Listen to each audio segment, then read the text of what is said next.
Hello viewers, welcome to my channel readers club with Smita. आज हम Napoleon Hill का book practical step to think and grow rich book का 10 chapter का second part पढ़ेंगे। अपने अदृश्य सलाहकारों के जरिए चरित्र बनाना। जाहिर है, मनोविज्ञान का उत्सुक विद्यार्थी होने के नाते मैं जानता था कि सभी व्यक्ति अपने प्रबल विचारों और इच्छाओं के कारण ही वैसे बनते हैं जैसे वे होते हैं। मैं जानता था कि गहराई में बैठी हर इच्छा बाहरी अभिव्यक्ति चाहती है, जिसके द्वारा उस इच्छा को यथार्थ में रूपांतरित किया जा सके। मैं जानता था कि आत्म सुझाव चरित्र निर्माण में एक सशक्त तत्व है। दरअसल ये इकलौता सिद्धांत है जिससे चरित्र बनता है। सभी व्यक्ति अपने प्रबल विचारों और इच्छाओं के कारण ही वैसे बनते हैं जैसे वे होते हैं। मस्तिष्क के संचालन के लिए इन सिद्धांतों के ज्ञान के साथ मैं अपने चरित्र के पुनर्निर्माण के लिए आवश्यक सारे साजो सामान से लैस था। इन काल्पनिक परामर्श बैठकों में मैंने अपने कैबिनेट सदस्यों से उस ज्ञान का आग्रह किया जो मैं उनसे चाहता था। मैंने सुनाई देने वाले शब्दों में हर सदस्य से स्पष्ट रूप से कहा, मिस्टर इमर्सन, मैं आपसे प्रकृति की अद्भुत समझ हासिल करना चाहता हूँ जो आपके जीवन की पहचान है। मैं आपसे आग्रह करता हूँ कि आप मेरे अवचेतन मस्तिष्क में वे सारे गुण दाखिल कर दें जो आप में थे, जिनकी वजह से आप प्रकृति के नियमों को समझ पाएं और खुद को उनके अनुरूप ढाल पाएं। मैं चाहता हूं कि आप मेरी मदद करें ताकि मैं उस उद्देश्य से ज्ञान के सभी उपलब्ध स्रोतों को तक पहुंच सकूं और लाभान्वित हो सकूं। मिस्टर बर्वेक, मैं आपसे आग्रह करता हूं कि आप मुझे वो ज्ञान हस्तांतरित करें जिसके जरिए आपने प्रकृति के नियमों से तालमेल बनाया, जिसके द्वारा आपने कैक्टस के कांटों को दूर हटाने और इसे एक भोज्य पदार्थ बनने के लिए प्रेरित किया। मुझे वो ज्ञान दे जिसकी बदौलत आपने वहाँ घास के 2 तिनके उगा दिए जहाँ पहले घास का एक ही तिनका उगता था। साथ ही जिससे आपने फूलों के रंगों को अधिक चमकदार और सुसंयोजित मिश्रण में ला दिया, क्योंकि आपने अकेले नहीं लिली को सफलतापूर्वक नए रंग में ढाला था। नेपोलियन, मैं आपसे वो अद्भुत योग्यता हासिल करना चाहता हूँ जिससे आप लोगों को प्रेरित करते थे और उनसे ज्यादा संकल्प से ज्यादा महान काम कराते थे। मैं आपसे सतत आस्था का भाव भी हासिल करना चाहता हूँ जिससे आपको पराजय को विजय में बदलना सिखाया, जिसने आपको ऊंची बाधाएं पार करना सिखाया। भाग्य के सम्राट, संयोग के शहंशाह, तकदीर के स्वामी, मैं आपको सलाम करता हूँ। मिस्टर पेन, मैं आपसे विचार की स्वतंत्रता हासिल करना चाहता हूँ। मैं आपसे वो साहस और स्पष्टता हासिल करना चाहता हूँ जिससे आप अपने विश्वास के अभिव्यक्त करते थे, जिस वजह से आपकी पहचान बनी। मिस्टर डार्विन, मैं आपसे अद्भुत धैर्य और पूर्वाग्रह या पक्षपात के बिना कारण और परिणाम का अध्ययन करने की योग्यता हासिल करना चाहता हूँ, जिसकी मिसाल आपने प्राकृतिक विज्ञान के क्षेत्र में पेश की है। मिस्टर लिंकन, मैं अपने चरित्र में न्याय का वो तीक्ष्ण एहसास, धैर्य की कथक भावना, हास्य का वो पुट, मानवीय समझ और सहनशीलता भरना चाहता हूँ जो आपके परिचायक गुण थे। मिस्टर कार्नेगी, मैं पहले ही आपका ऋणी हूँ कि आपने जीवन के पहली महती काम के लिए मुझे चुना, जिससे मुझे भारी खुशी और मानसिक शांति मिली है। मैं संगठित प्रयास के सिद्धांतों की वो पूर्ण समझ हासिल करना चाहता हूँ जिसका उपयोग आपने इतनी प्रभावी ढंग से एक विशाल औद्योगिक साम्राज्य बनाने में किया था। मिस्टर फोर्ड, आप सबसे मददगार लोगों में से हैं जिन्होंने मेरे काम के लिए इतनी सारी अनिवार्य सामग्री प्रदान की। मैं आपसे लगन की भावना, संकल्प शक्ति, संतुलन अनुकूलन और आत्मविश्वास हासिल करना चाहता हूँ, जिनकी बदौलत आप गरीबी पर विजय हासिल कर सके। इसके अलावा मैं मानवीय प्रयास को संगठित करना, एक सूत्र में बांधना और आसान बनाना चाहता हूँ, ताकि मैं आपके पद चिन्ह पर चलने में दूसरों की मदद कर सकूं। मिस्टर एडिसन, मैंने आपको अपने सबसे करीब दाएं हाथ पर बैठाया है, क्योंकि सफलता और असफलता के कारण मैं शोध के दौरान आपने मुझे व्यक्तिगत सहयोग दिया है। मैं आपसे जबरदस्त आस्था की अद्भुत हासिल करना चाहता हूँ, जिसकी बदौलत आपने प्रकृति के इतने सारे रहस्य उद्घाटित किए। सतत मेहनत की वह भावना हासिल करना चाहता हूँ, जिसके द्वारा आपने इतने ज्यादा बार पराजय के मुंह से विजय को छीना। अपने काल्पनिक कैबिनेट के सदस्यों को संबोधित करने का मेरा तरीका उस अनुरूप बदलता रहा, जिसे अनुरूप में चरित्र के खास किस्म के गुण को उस वक्त हासिल करने में ज्यादा रुचि रखता हूँ। मैंने बहुत कष्ट और मेहनत से उनकी जीवन गाथा का अध्ययन किया है। कई महीनों के रात्रिकालीन श्रम के बाद मैं ये जानकर आश्चर्यचकित रह गया कि ये काल्पनिक पात्र स्पष्ट रूप से वास्तविक बन गए। इन 9 व्यक्तियों में से हर एक ने अपनी व्यक्तिगत विशेषताएं विकसित की, जिनसे मुझे आश्चर्य हुआ।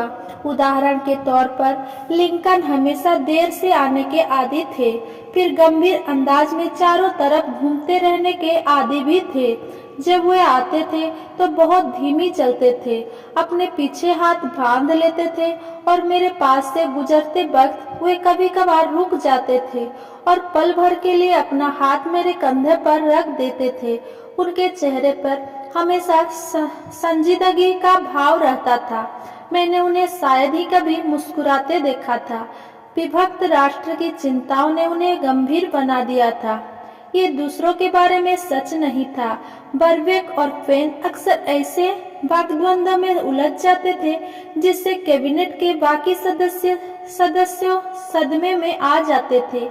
एक रात पेन ने सुझाव दिया कि मैं तर्क का युग पर एक व्याख्यान तैयार करूं और उस चर्च के मंच से इसे दूं जिसमें मैं पहले जाता था।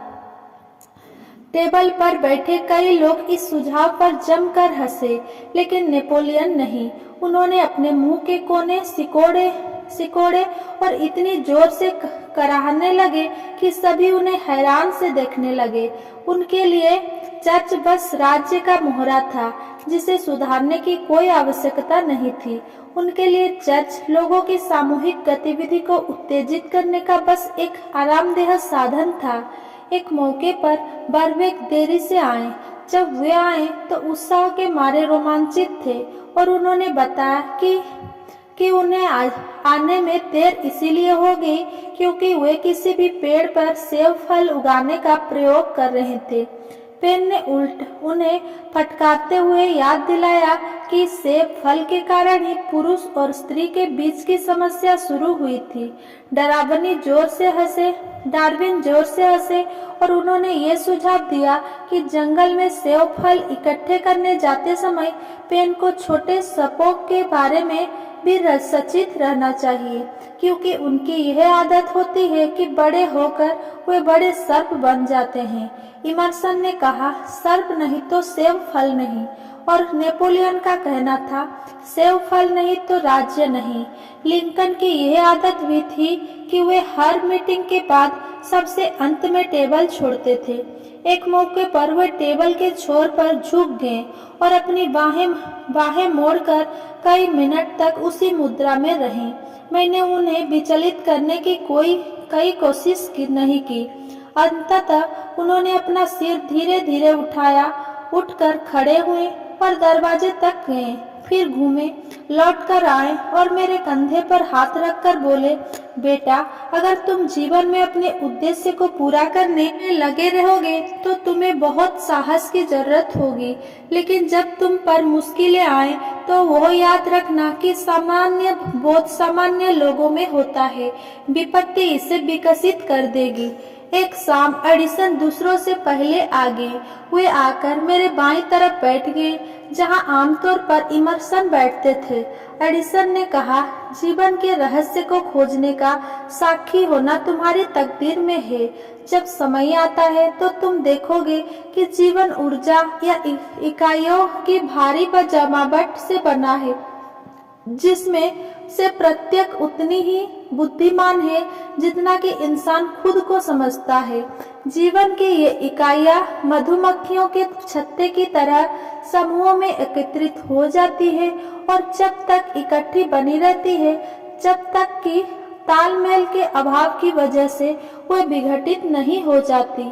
इंसानों की तरह ही इन इकाइयों में भी मतभेद होता है और वे अक्सर आपस में लड़ती है।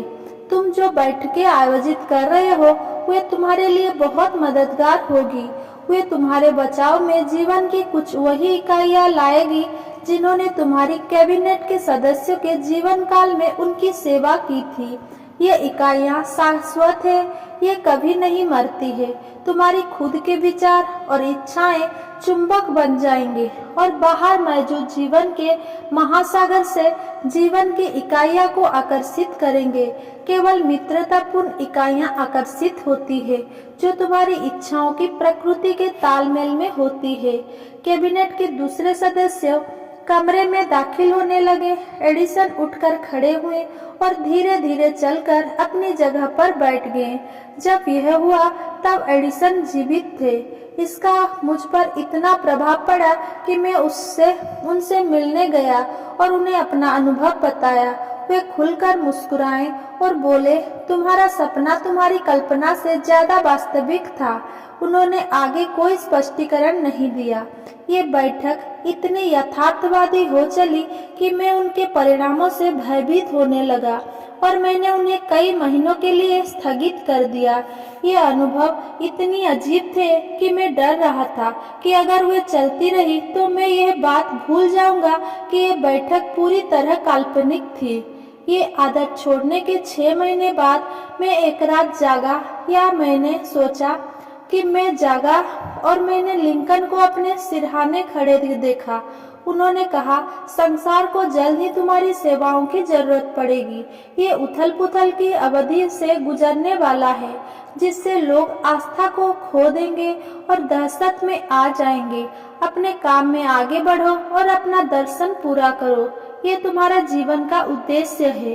अगर तुम इसे किसी भी कारण से इसकी अपेक्षा करते हो तो तुम घटकर आदिम अवस्था में पहुंच जाओगे और उन चक्र से दोबारा गुजरने के लिए मजबूर हो जाओगे जिनसे तुम हजारों साल के दौरान गुजरे हो।